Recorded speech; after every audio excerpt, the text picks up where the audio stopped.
Actually, funny you should ask that, because I'm just getting ready to talk about that. There's your segue. Yes, that's right. You just walked me right into it. Okay, so this is Violet's bedroom. Hence the violet color on the wall, which looks very gray when it's cloudy out. But it is violet, and then the hand-painted violet mural on the ceiling too. Also, you see that egg and dark molding again replicated up here. So while Violet lived here, this was her room, and when she left, it became an additional guest room. Now the wood that's in here is my favorite. It's called bird's eye maple because it looks like little bird's eyes flecked all through there. It's a really pretty wood. Now she was just asking about closets. So George and Sarah kind of had their own dressing rooms and had stuff hung there, and there was actually a storage area right outside of their bedroom. There are a few closets, but most of the closets in this house, if you open them up and look at them, that's where we hid all the HVAC work. Which was a good idea because it's out of the way. So this is one of the only closets that still is the way, not the way without HVAC work in it. So Violet had her own little walk-in closet area here. It's not huge, but it's very nice. Also, there's a button right here in the door jamb that when you open it, the light comes on, and when you shut it, the light goes off. And somebody was asking about the buttons in some of the windows. There's none in here that you'll see. They had electric windows, like you pushed it and opened it up. But you never put them in to see the children's rooms because you didn't want the children.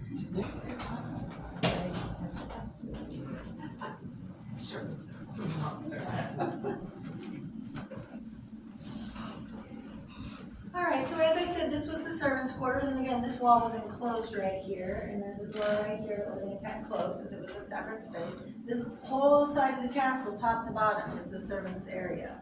The staircase, the servants' stairs right here run all the way down to the basement. So while George had his man cave in the basement, there was a section of it that was the laundry room with modern day washing and drying, electrical washers and dryers. They did not have to hand wash here.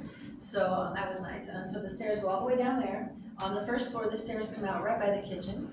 On the second floor, right here in the living quarters, and then upstairs on the third floor, right by the ballroom. So they could access any floor of the castle from the servants' quarters. Now, the joclyns had 27 servants that they paid 23 cents an hour, which at that time was considered a good wage. And actually, it was a pretty coveted position for the servants. One, because the joclyns were known for having very good relationships with their servants. Most especially Sarah, who lived here for so long with just them.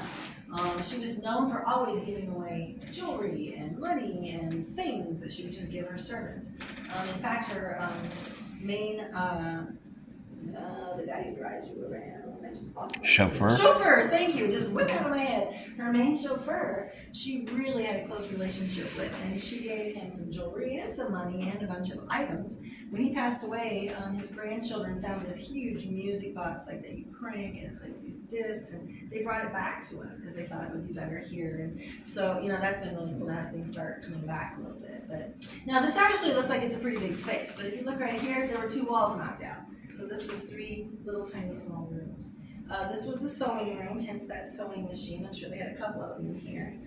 This was a linen prep room for like folding linens, polishing silverware, things like that. And then this was the bedroom for the head household servant. She had her own little personal closet there, but that's a pretty tiny, tiny little room. Again, Sarah was very close. In fact, when Sarah moved into that other bedroom, she moved that her personal servant was that little white room where we had learned about Violet's family. So now most of their servants lived off grounds and just came and worked during the day because they had ground servants, household servants, and such. But there were some that lived on site, and we'll see a couple other bedrooms upstairs. This was a linen storage room also for the linens. And then we're going to take the servant staircase up. Now the servant staircase is very narrow, unlike the grand stairs that we came up. And that was done on purpose. If you were carrying a clothes basket or a tray, you had a wall right here to lean on if you lost your footing or anything. So, all right. So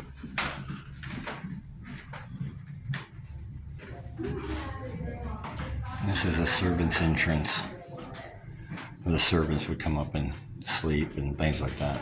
I always feel like when I come in, like it's a little bit anticlimactic because I'm expecting this opulent ballroom.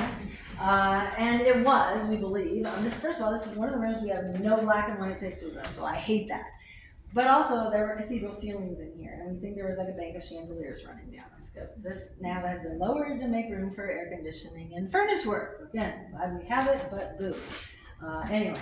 And then those organ pipes, there were some detachable organ pipes that sat right there in that little alcove so it could pipe that organ music clear up here. which was really neat too. Again, the floor is all pine. It was apparently a wonderful dancing floor. And again, this was not there because that is the elevator shaft, so that wasn't there at that time. Okay? Two major events held in this room. One was Violet's debutante ball, where she was announced that she was available. And then it was her wedding ball, where they announced that she's no longer available. And those were the two big events. And then, George died shortly thereafter, and he was the big social guy. Sarah was more the private. She loved the charities and stuff, so she didn't have any events up here. She did more of her charity stuff, downstairs. We still have events up here because it's a wonderful space. But yeah, that was kind of the thing there. So I don't know if that's partly why there's no photos of this, because there just really wasn't much up here at that point. They weren't using it anymore. I don't know. But anyway, there's a couple rooms I'm going to tell you about, and then I'm going to let you guys wander free. This is another turret room, a rounded turret room, right above Sarah's office and above the master bedroom. And so that was called the women's turret, or Sarah's turret. Women could go over there, get away from the bustle out here, and just visit if they wanted to. And around the corner that direction is another octagon-shaped turret room. And that was the men's turret, or George's turret, where they could get away. Now there's a stairs there that goes upstairs to a fourth turret that you can get a 180-degree view of the grounds, and you can walk up there if you'd like. And I don't know really what it was used for other than that. Other than Violet probably would have played up there, I'm sure, when she was little. But there's a little door there that goes out to the top of the castle. It's called a widow's walk. And they would walk, you guys could go out there and smoke their cigars if they wanted to. You may not walk out on top of the castle, as cool as that be. You can't do that. The other little door that's up there just goes to an attic crawl space type thing. So, and then the other room that you see is right here. That was actually a guest musician's bedroom, because they often had guest musicians that would come stay for a week at a time and then invite different guests each night to come listen to the music. So they had their own space. So that's kind of the gist of the ballroom. You guys are free to look around as much as you want. This is where our gift shop is now located. Feel free to look around there. Thank you. Yeah.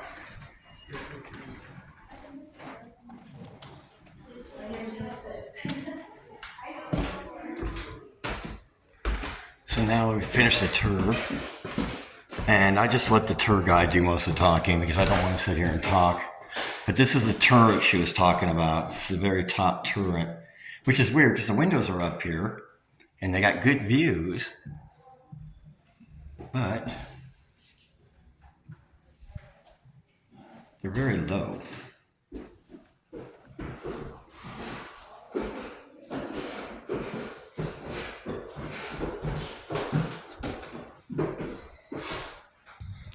Okay, I finished with the tour.